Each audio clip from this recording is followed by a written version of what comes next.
We also know that light reaction के परिणाम स्वरूप हमारे पास ATP व NADPH प्लस H या हम कहें NADPH2 का फॉर्मेशन होता है।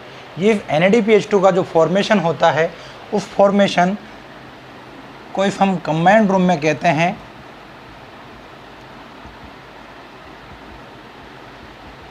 एफिमिलेटरी पावर, यानी स्वांगीकृत ऊर्जा। यानी हम कह सकते हैं कि सूर्य के प्रकाश के द्वारा जो लाइट मैकेनिज्म हो रहा था, उस लाइट मैकेनिज्म के द्वारा जो परिणाम हमें प्राप्त हुआ वो ATP व NADPH2 के रूप में था। ये ATP व NADPH2 एक रिड्यूसिंग एजेंट के रूप में वर्क करती है, यानी इसका अपचयन होता है। तो इस प्रकार से यहाँ पर जब इसका अपचयन होता है तो उस अपचयन के फलस्वरूप ग्लूकोज का निर्माण होता है। हम यहाँ पर कह सकते हैं कि लाइट रिएक्शन के फलस्वरूप जो ATP व NADPH2 का एफिमिलेटरी पावर का निर्माण हुआ, वो एफिमिलेटरी पावर इस डार्क रिएक्शन के दौरान CO2 से शुगर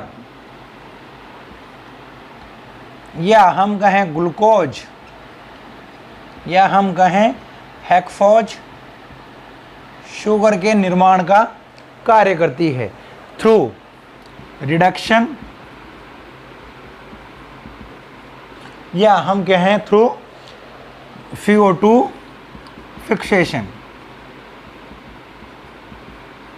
CO2 फिक्सेशन के द्वारा, तो CO2 फिक्सेशन के द्वारा यहाँ पर CO2 से शुगर या ग्लूकोज के निर्माण की क्रिया जो होती है वो आपकी कहलाती है डार्क रिएक्शन। ये डार्क रिएक्शन कौन से पार्ट में होती है? स्ट्रोमा, यानी क्लोरोप्लास्ट के स्ट्रोमा वाले भाग में ये मैकेनिज्म कंप्लीट होता है। हम यहाँ पर कहें कि जो CO2 से शुगर के निर्माण की क्रिया है वो अंधकार में अभिक्रिया कहलाती है। एक बात यहाँ पर ध्यान देना आपको बहुत अनिवार्य है, अंधकार में अभिक्रिया इसका नाम है जिसे ब्लैकमैन ने डिस्क्राइब किया था।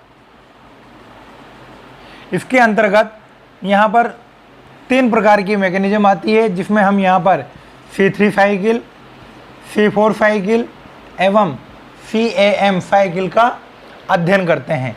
C3, C4 एवं CAM चक्र। अब हम यहाँ पर जो देखें, अपने को डार्क रिएक्शन पढ़नी है, उसमें भी इम्पोर्टेंटली C3 साइकिल का हमें अध्ययन करना है। C4 चक्र एवं CAM चक्र उसका हम अध्ययन बाद में करेंगे, बट उससे पहले थोड़ा सा हम यहाँ डिस्क्राइब कर लें।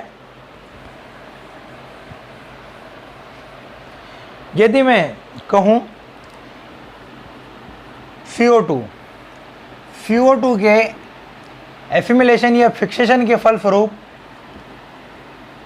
शुगर का निर्माण होता है, किंतु इन प्रेजेंस ऑफ हम यहाँ पर कहें RUBIFCO रूबिस्को एंजाइम।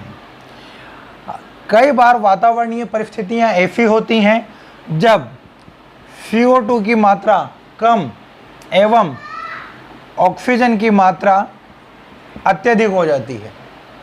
उस कंडीशन में ये मैकेनिज्म कंप्लीट होकर एक 2 कार्बन युक्त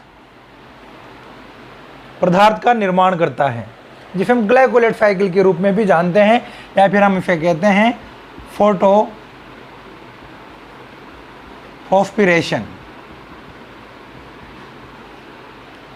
यानी फोटो प्रकाशीकरण की अभिक्रिया। ये O2 की प्रेजेंस में जो फोटोसिंथेसिस की रेट है वो रेट भी डाउन हो जाती है। इस इफेक्ट को यहाँ पर कहा जाता है वारबर्ग इफेक्ट। क्या कहा जाएगा? Warburg effect. बहुत इंपॉर्टेंट है, कई बार आता है एनवायरनमेंट में जब CO2 की कंसंट्रेशन लो एवं O2 की कंसंट्रेशन हाई हो जाती है तो उस कंडीशन में C3 चक्र के स्थान पर एक पर्टिकुलर एक चक्र होता है जिसे हम कहते हैं फोटोफॉस्फोरिलेशन, और इस प्रभाव को हम यहाँ पर कहते हैं वारबर्ग प्रभाव। तो इस प्रकार से ये एक बेसिक जानकारी है जो हमें होनी चाहिए। अब हम यहाँ पर लेंगे C3 चक्र।